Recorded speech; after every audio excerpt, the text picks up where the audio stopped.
Right, ఇక వివరాలు చూద్దాం. ఇజ్రాయెల్ హమాస్ మధ్య కుదిరిన కీలకమైన కాల్పుల విరమణ ఒప్పందం ఆదివారం నుంచి అమల్లోనికి రానుంది.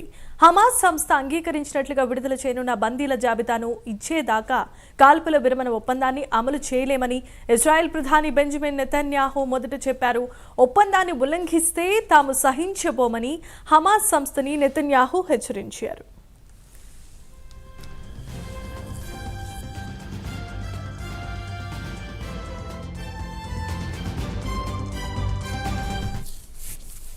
ఇక యుద్ధాన్ని తిరిగి ప్రారంభించే హక్కు కూడా తమకి ఉందని అంటున్నారు నెతన్యాహు. ఈ నేపథ్యంలో ముగ్గురు బందీల వివరాలను హమాస్ సోషల్ మీడియా వేదికగా ప్రకటించింది. సాంకేతిక కారణాలతో బందీల వివరాలు అందజేయడంలో ఆలస్యమవుతోందని హమాస్ చెప్పింది. దీంతో కాల్పుల విరమణ ఒప్పందం అమలుకు ఇజ్రాయెల్ అంగీకరించింది. ఆదివారం ఉదయం 8:30 గంటల నుంచి అమల్లోనికి రావాల్సిన కాల్పుల విరమణ 3 గంటలు ఆలస్యంగా అమల్లోనికి వచ్చింది. ఇక్కడే ఇజ్రాయెల్ చిన్న ట్విస్ట్ ఇచ్చింది. చివరి నిమిషం వరకు హమాస్ సంస్థను టార్గెట్ చేస్తూ ఇజ్రాయెల్ దాడులను కొనసాగించింది. ఈ దాడుల్లో 8 మంది మృతి చెందగా 25 మంది గాయపడ్డారు.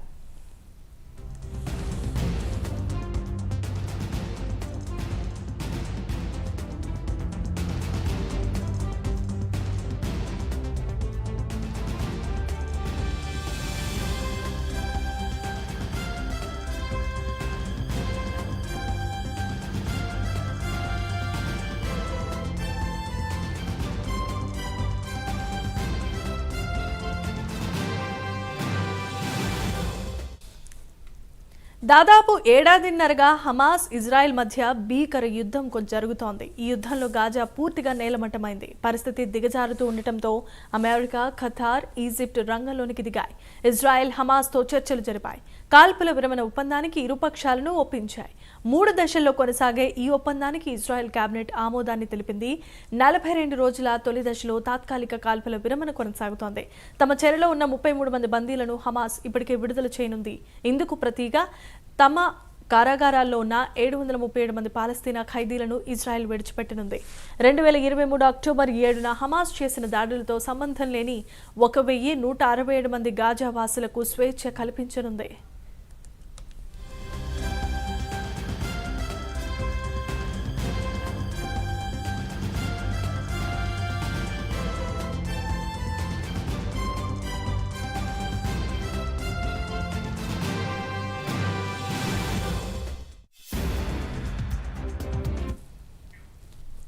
తొలి దశలో జనావాస ప్రాంతాల నుంచి ఇజ్రాయెల్ దళాలు వైదొలగనున్నాయి. భారీ స్థాయిలో మానవతా సాయం కూడా గాజాలోనికి ప్రవేశించబోతోంది.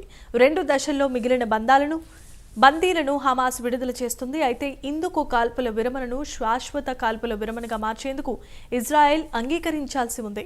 మరోపక్క హమాస్తో ఇజ్రాయెల్ కుదుర్చుకున్న కాల్పుల విరమణ ఒప్పందాన్ని నిరసిస్తూ ఆ దేశ జాతీయ భద్రతా మంత్రి బెన్ గిబీర్ రాజీనామా చేశారు.